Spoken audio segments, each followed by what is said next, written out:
giving me permission. I'll send you a PDF release, but just a permission to use this for Lead the World, for the Lead the World film. So I should say that? Yeah. Hi, my name is Toni Blackman, and I'm giving permission for the film team and production company to use this interview for Lead the World. All right. So the first, and if you can try to repeat back what you remember of the question, so I can edit myself out of this. Within the context of human rights, what role does music play, and what role does hip hop play?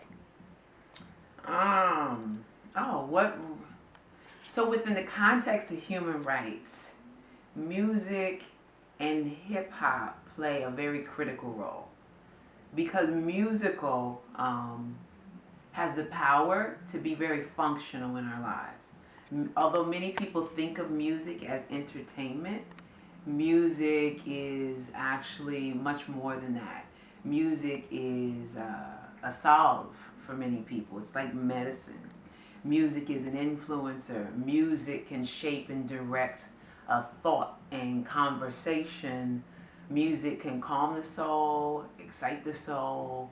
And within the context of human rights, that means that music can inspire people to think about issues in different ways. Music can affect our mindset, and a song can touch a person's heart so deeply that they reconsider their position on a particular issue, or not even just reconsider their position. Maybe they agree with the issue, but they're not moved to do anything. Music can make them move to do, can put them into motion. And what role does hip hop play within that?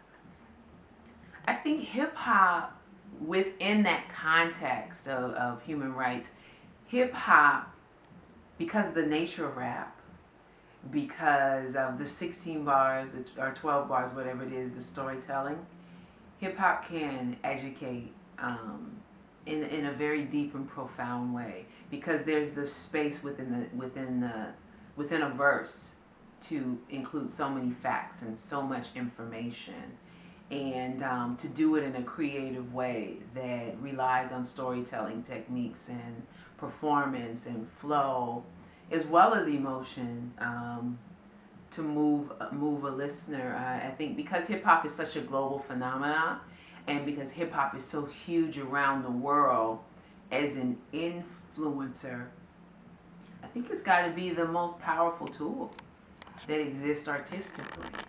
And that's why you see hip hop being used in so many countries and cities where there are protests and uprisings, because hip hop lends itself to being a tool, a voice for the voiceless.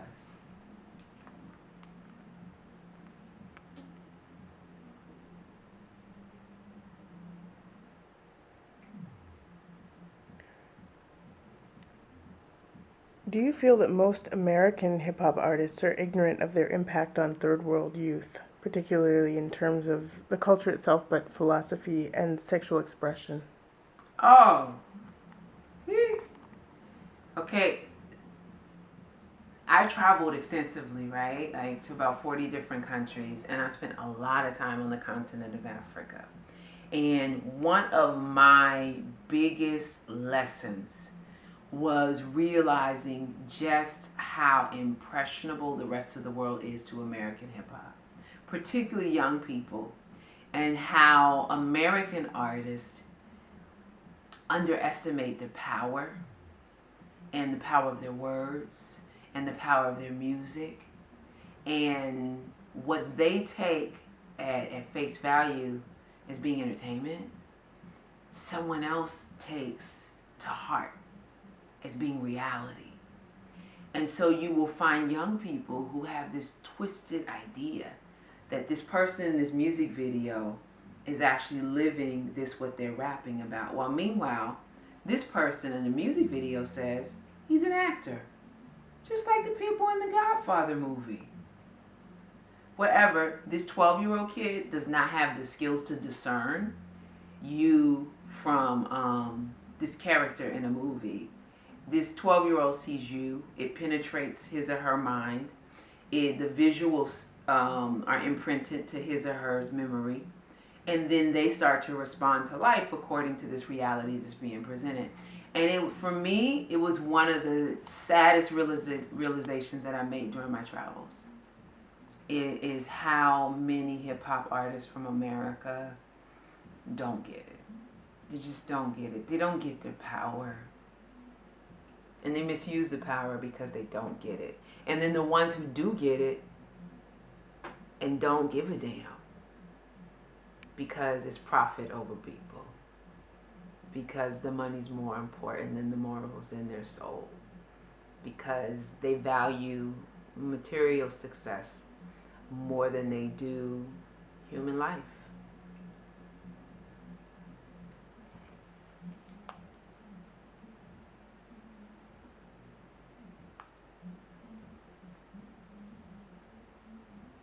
What do you see as the difference between the hip hop industry and hip hop culture? Oh, okay. So there are two parts. There's the hip hop industry and there is the hip hop culture. They are two separate worlds, right? And so hip hop industry is a machine. It's a corporate machine. It's based on sales, number of units that are being moved. It's based on endorsements and dollars. And if you are not at the high end in terms of being a top earner, you're not relevant. You have little to no value. If you are not a part of the most popular trend right now, you are not important. You are invisible and there's no need for you to exist. That's what occurs in the hip hop industry more often than not. And so there are a few individuals who slip through the cracks, and there are a few individuals who they get lucky and they make it in there, and they're not a part of that. They don't reflect that part of the machine, right? And so it's not a universal truth, but it is a generalized statement that I found to be true. Now, hip hop culture is about the culture, and it's about people. It's about the preservation of the art form. It is about the evolution of the art form. It is about culture and community and learning and teaching and growing. It has all of its imperfections. The imperfections of the world are a part of hip hop culture. So you have sexism and gender politics, you have ego issues, you have conflicts amongst artists and activists, and you have competition. Why? Because we're all human beings. So I'm not idealistically talking about hip hop culture. I am talking about hip hop culture as the thing that it is, which is beautiful and it's spiritual. And it's about making art that is meaningful to the soul. And many of the people who I know who are committed to hip hop music and culture, they're also committed to teaching. Most of the dynamic artists that I know who are super talented are equally as dynamic as educators. They teach master classes, they teach workshops, and they work with ease when it comes to young people. And that, for me, is one of the characteristics of a good human being. That's a decent person. That is someone who is shining God's light and reflecting what humanity is all about. And all of that exists within the context of within the context of hip hop culture, but not necessarily so within the industry.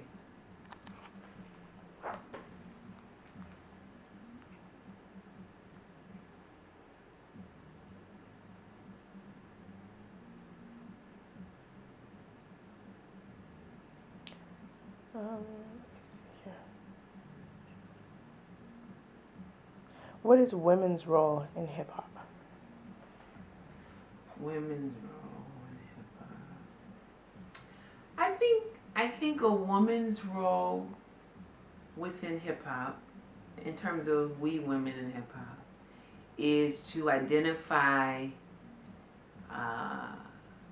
the ways in which we can use our feminine energy to lead and to push forth the way we can use feminine strength and power to influence and shape the direction of hip hop, and to continue to grow and develop so that we can sustain ourselves within the context of hip hop music culture and in the hip hop industry. It's really important that women maintain their stance and a strong stance. And one of the most dangerous things I think a woman who loves hip hop can do is to remove herself from the conversation. We have to be a part of the conversation. And so I know people who get pissed off, they get frustrated, they get disappointed, and then they're like, forget all that. I'm not dealing with hip hop no more. I don't listen to hip hop no more. That's not the answer. It's like that space of really recognizing your ability to make a thing better, and that sometimes it means enduring that awkward or uncomfortable moment where you speak a truth that's not normally spoken. And I think women have to give voice to their hurt, to their pain, to their frustrations, and also to the things we love about hip hop. I know women who withhold their passion for hip hop because their awakened feminism, they feel conflicted. But I think it's possible to love hip hop and be a womanist or a feminist. I think it's possible for those things to exist in the same room.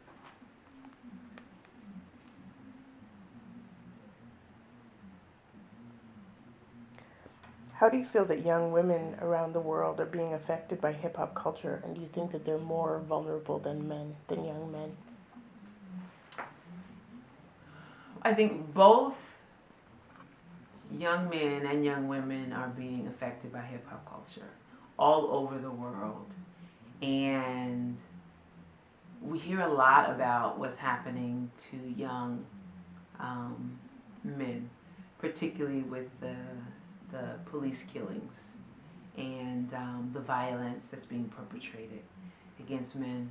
But I think there is an important consideration we have to make about how girls and young women are made more vulnerable because of the nature of some of the lyrics, because of the imagery in a lot of the videos, and because of some of the attitudes within the pop artists and also some of the underground artists as well.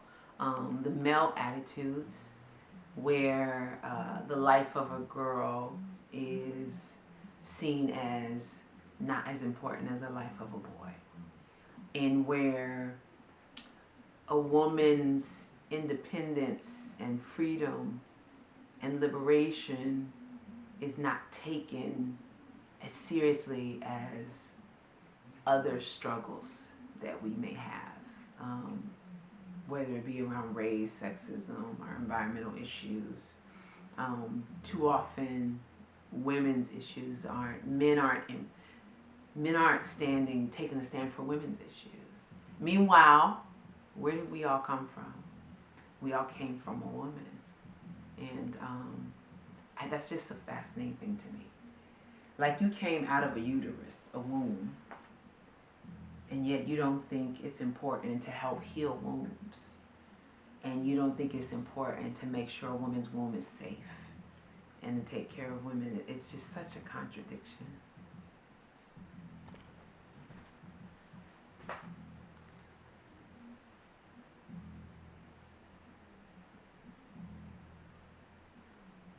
Do you think that that hip hop can be used for women's liberation and to bring a greater awareness to women's plight, particularly in third world countries? Yeah, I'm a part of Sankofa.org, an initiative started by Harry Belafonte, and what Mr. Belafonte did was his daughter Gina Belafonte, Raul Roach, and the staff pulled together a bunch of hip hop artists at different levels, all the way from Chuck D and Q-Tip and even Jamie Foxx. And then there's like Mos Def, Immortal Technique, Rebel Diaz, Moni Love. Uh, and they pull together all these artists because they understand, Mr. B understands the power of hip hop. And so the concept is to galvanize these artists, to increase their awareness about issues, and to speak out and to use the music as a vehicle to change the mindsets of the masses. And one of the issues on the table, in addition to mass incarceration, is ending gender violence against women. And it's an important issue because I think that the plight of women in these other countries, women dealing with genital mutilation, and that issue as it comes up, and then women around the world understanding that it's okay to speak up and speak out about it. The way you speak up and what you say is important to be mindful, but it's okay to speak up and to understand that there's so many different politics at play, and it's not just about their spiritual beliefs. There's economics as well that are tied to this practice continuing. And so how do we promote information and provide resources so that the women can get the information they need, get access to the nurses and the doctors and the care that they need, so that the women who make their living performing these procedures can have other ways to make their living.